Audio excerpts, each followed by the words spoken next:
To be a manager, it's not easy. It's not easy at all. It's not easy. I remember during my pre-match analysis, as regard the game against Newcastle, I floated a narrative that I wanted the manager to try something different. Like I said that if he plays Mazarawi in that left-hand side, Mazarawi we want to invert because he's right-footed. By so doing, we are going to have congestion in that middle of the park. That I recommended, that in that my broadcast, I recommended that they should play Aid in Heaven. Some people came to the comment section. No, Mars was okay. Mars. Some people even said in the comment section that go and play Malaysia. I am seeing those who said go and play Malaysia. All of them now, they are doing as if they didn't say it. I'm seeing all of you in the comments. You know, I know all of you, both in my TikTok, Facebook, my YouTube channel. I know all of you. But now you are keeping quiet like it was not you that said it. But when I floated it, I remember I got stick and stones to that this is what I saw that the manager should use.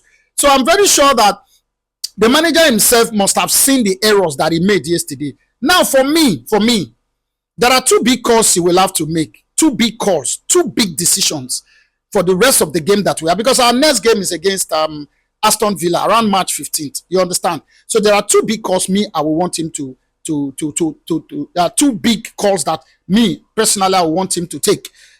The first one I want him to take is that they will have to drop Mbomo for Ahmad, because when the game was going on, those of you who are following me on Facebook, remember I said something that 30 minutes into the game I said, there is no flair in this game, there's no creativity. In such circumstance, it will be very difficult for a number 9 to shine, because we needed creativity. And the creativity was not. I can understand that Newcastle, they are very physical.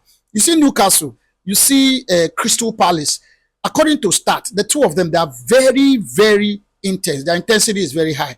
So I knew that we were going to suffer in that regard. So I said, bring Ahmad in. You understand? So one of the big calls that he will have to make is to drop Mbomo for Ahmad. Of course, it's difficult because Mbomo right now is the highest goal scorer in the team. And in terms of balance, Mbomo is a better player than Ahmad. Ahmad only has flair more than Mbomo. But if you want to look at the all-round quality of the two of them, you want to go with Mbomo. But as it is right now, my first big call that I would want the manager to take is to drop Mbomo for Ahmad. That is one. The second one, if he does not want to drop Mbomo, then he has to revert back to Brian Mbomo being the lone striker and putting Benjamin Sesko on the bench. This another narrative I feel we should, meaning that we are going back to the way it was before, because potentially we just must do that, because we have a couple of games, very tough games like Villa, like Chelsea, like Liverpool to come, and top 4 is the target. So for me, these are the two big calls. If you don't want to put Mbomo on the bench because of his quality, then they will have to put Benjamin Sesko on the bench. We need Ahmad, because if you check that game yesterday, Lewis Hall handled Mbomo yesterday. Mbomo couldn't do anything. The right back was solid. He didn't allow Mbomo to, even though Mbomo had two clear-cut chances I felt he could have converted.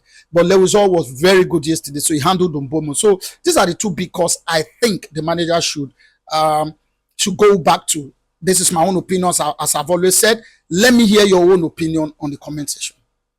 Hello, football faithful. Michael Carrick has definitely got something special about him. Fact. Because United have been crap last 4 games. Night. Then he blah, blah, blah, blah, blah. See, guys, this comment is credited to Postcoach. And the reason why I want to react to it is because Rooney came out to say something. Let me embold my face. It's because Rooney came out to say something. Rooney said, the fact that some of us are passionate about our club, some of us also are just there to seek attention. That's why I want to react to this. And I've seen some of my friends, content creators and sport journalists and pundits. Some of them are talking about this very broadcast, that we have been playing disjointedly. Postcoach has said it. I said it also. The person was saying that he said it also. He's a friend. See, bro, and others who must have used this as a premise for their discussion. These our so-called legends, Baba, their views and opinion it's not an expert views and opinion. No. You need to understand that fact. Their views and opinion sometimes is based on what they intend to achieve. I don't see why somebody who has played the game in the highest level, you know that Michael Carrick just came in. Although he praised Carrick because what he was trying to do was to indict the players. And you have played the game in the highest level. You are bringing the players to this kind of disrepute in public glare. See, these guys are not expert. Baba, see, maybe I should embold my face so that you get to see me well. These guys are not better than us. Forget that they play it in the highest level. Forget that they play it. They are not brave. Read my lips. They are not better than us. If we sit down on a podcast, on a round table to analyze this game, Baba, these guys, they know nothing about it. Just be like normal level. Say people go school, everybody graduates and come out from school. You go see, say the school go impact some people because some will allow the school to pass through them, some will pass through the school. You understand? So that is how it is. Don't glorify these guys. I keep telling you people, the legends are businessmen like me and you. They are seeking for attention like me and you. So when they talk, their views are not expert views. They are saying it to gain a particular traction or gain a particular attention.